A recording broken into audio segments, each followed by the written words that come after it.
There was a moment when light was no longer enough. Impressionism had dissolved the world into atmosphere and sensation. But for some artists, sunlight on water was only the beginning. They wanted more than the fleeting. They wanted structure, emotion, meaning, and so quietly, modern art began to rise. Post-Impressionism is not a style. It is a threshold, a word later coined by critic Roger Fry in 1910, but describing artists who, decades earlier, were already moving beyond Impressionism's devotion to light. They were not united by technique. They were united by dissatisfaction. They asked, what lies beneath appearance? Where Impressionism captured the eye, Post-Impressionism sought the mind.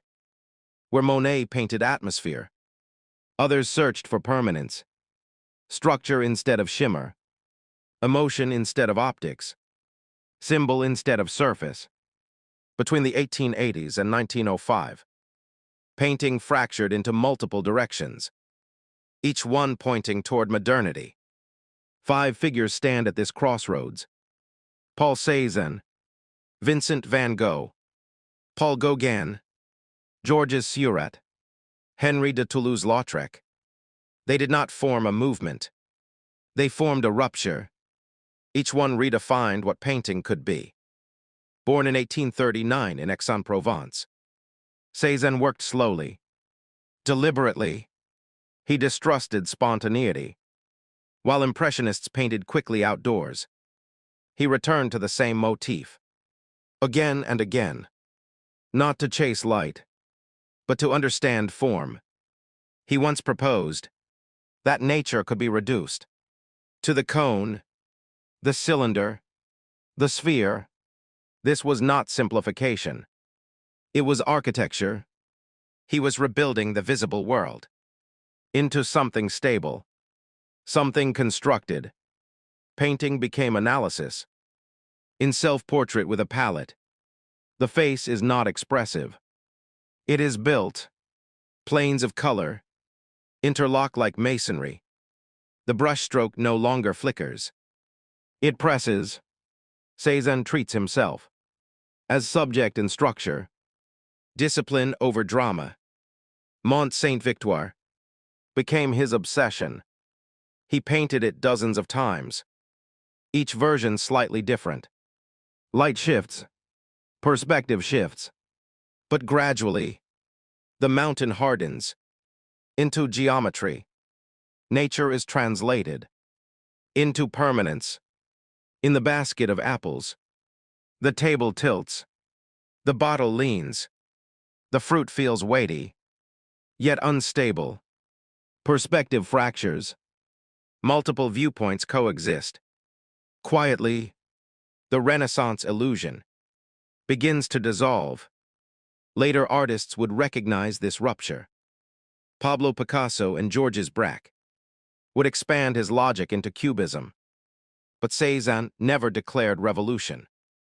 He painted patiently, and through patience, he dismantled centuries of visual certainty.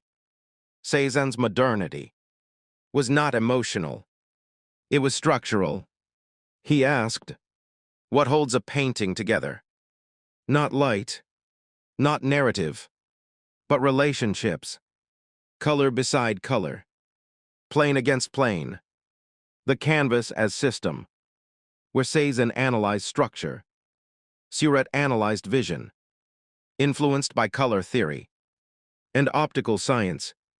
He rejected spontaneous brushwork. Instead, he placed small dots of pure pigment. Methodically, the eye would blend them, not the brush.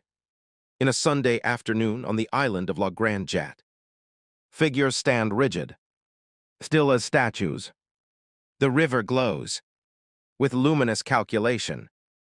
Modern leisure is rendered without intimacy. Order dominates.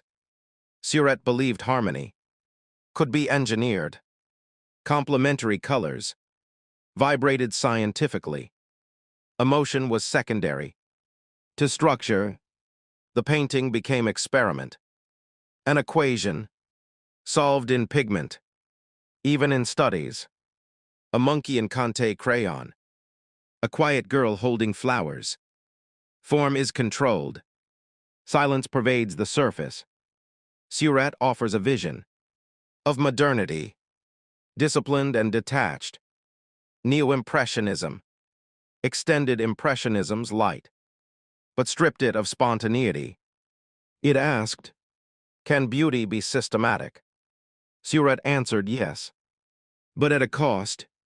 The human presence feels distant. If Seurat controlled emotion, Van Gogh surrendered to it. His brushstroke thickened, color intensified, reality bent. Under feeling, painting became confession. Inside the asylum at St. Trémy, he painted the starry night.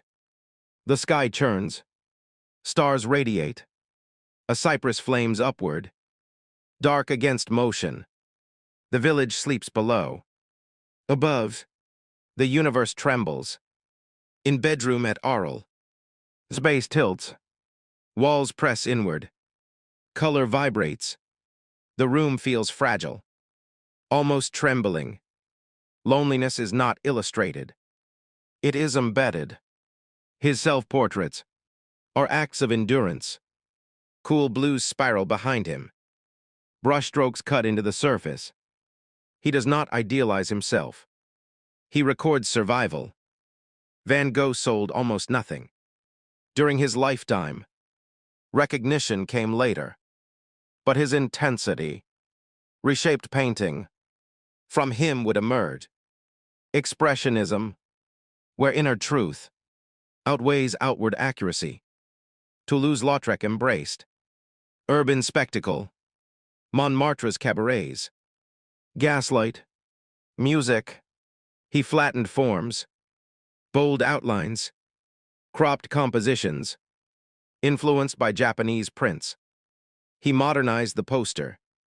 In La Goulou at the Moulin Rouge, performance dominates, movement erupts, typography merges with image. Art becomes advertisement. High culture dissolves into popular life. He painted dancers, singers, women at society's margins. Without sentimentality, modernity for Lautrec was not pastoral. It was electric, ephemeral, immediate. Gauguin rejected industrial Europe. He sought spirituality in imagined elsewhere. Flat colors, heavy outlines, simplified space. Painting became myth. In the Yellow Christ, religion merges with landscape. The unnatural color signals vision, not realism. Faith becomes personal. In Nevermore, stillness conceals tension. Whispers linger in shadow. Gauguin's paradise is not innocent. It is psychological. Post-Impressionism is fragmentation. Structure, science, emotion, urban spectacle, symbol. From this divergence, modern art expanded. Cézanne opened the door to Cubism. Van Gogh to Expressionism. Seurat to abstraction. Gauguin to symbolism. Lautrec to graphic modernity. The 20th century begins here. Impressionism observed the world. Post-Impressionism interpreted it. The shift seemed subtle. It was seismic. What changed was not technique alone. It was belief. Belief that painting need not imitate. It could construct, distort, symbolize, reveal. The canvas became a field of decisions, not windows, but surfaces. Modern art would increasingly acknowledge this truth. Perspective fractured, color liberated itself.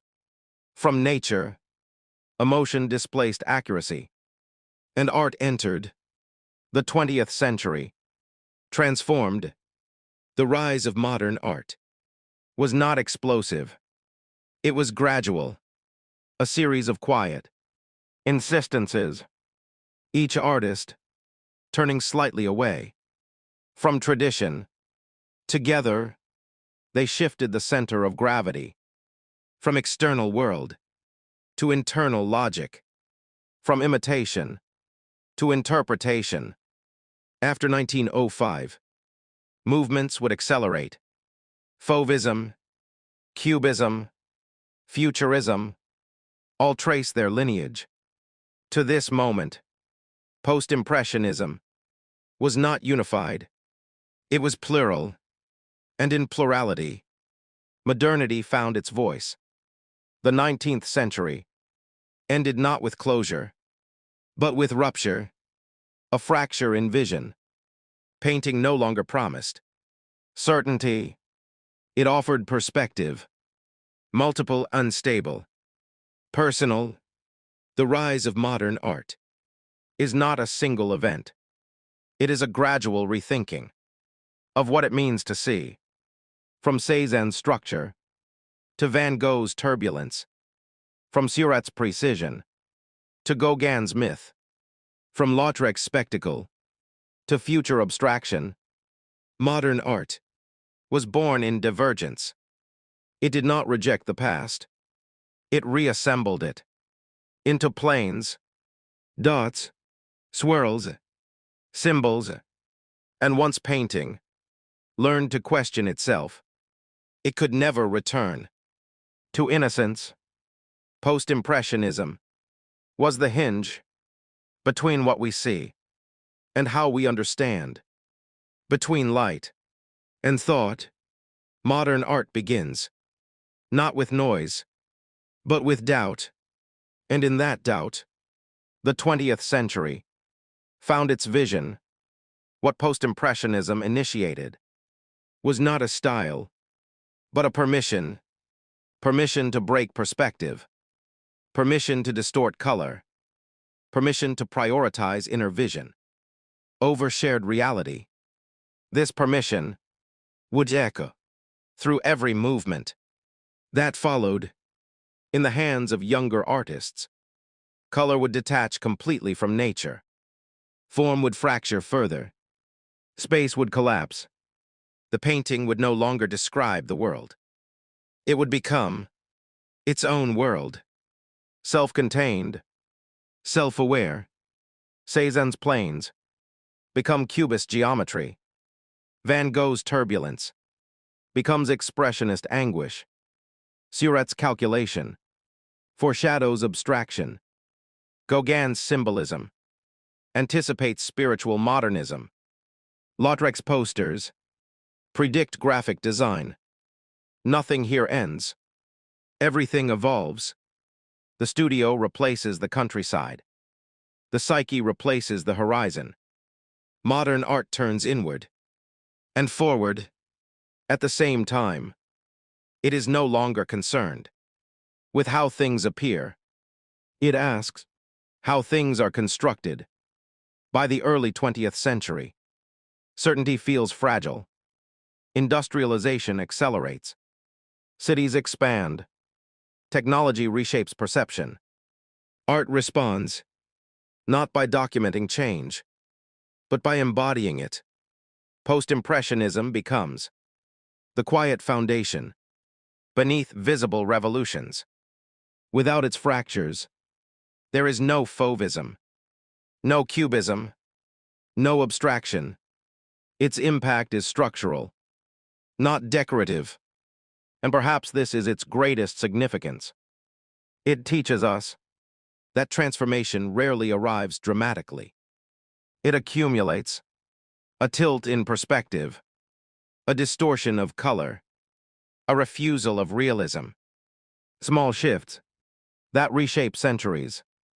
The rise of modern art was not inevitable. It required doubt, doubt in tradition, doubt in inherited rules, doubt in what painting had always been. From doubt, possibility emerges. To stand before these works today is to witness that hesitation. The moment when artists paused and asked, what if painting could be more than imitation? That question still resonates. Every contemporary artwork, abstract, conceptual, digital, traces its lineage to this shift, to this refusal to accept surface as sufficient.